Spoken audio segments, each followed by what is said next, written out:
Bonsoir à tous, bienvenue à ce flash d'information et ravi de vous retrouver. La compagnie commune de réassurance des États membres de la CIMA a 40 ans. Le quarantenaire est célébré à Abidjan en présence du Premier ministre Robert Begré-Mambé. L'organisation a pour mission de promouvoir le développement des activités nationales d'assurance et de réassurance dans les pays membres. Sa santé financière exemplaire a été saluée. Nous en reparlerons à 20 h.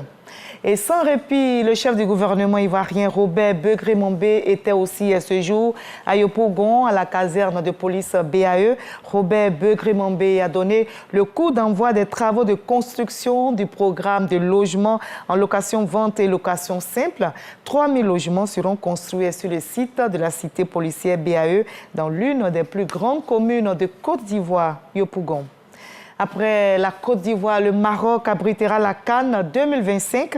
Les éléphants champions d'Afrique de la dernière édition se préparent activement. Le tirage au sort, comme vous le voyez sur ces images, vient de se dérouler à Johannesburg, en Afrique du Sud. Et la Côte d'Ivoire connaît ses adversaires pour les éliminatoires des phases de groupe. Comptant pour cette 35e édition, les éléphants sont logés dans le groupe G avec le Tchad, la Zambie et la Sierra Leone. En France, les derniers jours de campagne pour les législatives se passent sous tension. Des violences ont éclaté hier dans la 8e circonscription des Hauts-de-Seine. Une candidate de Nouveau Front Populaire a été attaquée alors qu'elle collait des affiches avec sa suppléante ainsi qu'avec quelques militants. La police a pu arrêter 4 des présumés agresseurs. Le Premier ministre Gabriel Attal a rappelé sa pleine solidarité à la candidate et à ses équipes. La campagne prendra officiellement fin demain 5 juin à minuit et les premiers résultats devraient être connus le dimanche prochain dès 20 h. Ce sera donc à l'issue de ce deuxième tour.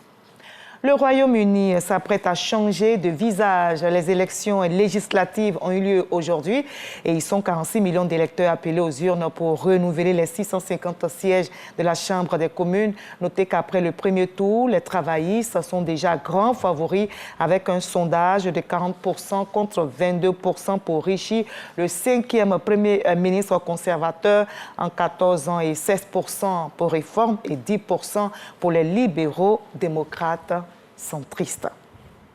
Fin de ce Flash Info. J'aurai du plaisir à vous retrouver à 20 h pour la grande édition. Mais juste après ce Flash Info, je vous invite à suivre l'info régionale pour avoir toutes les nouvelles de nos très belles régions ivoiriennes. À tout à l'heure à 20 h.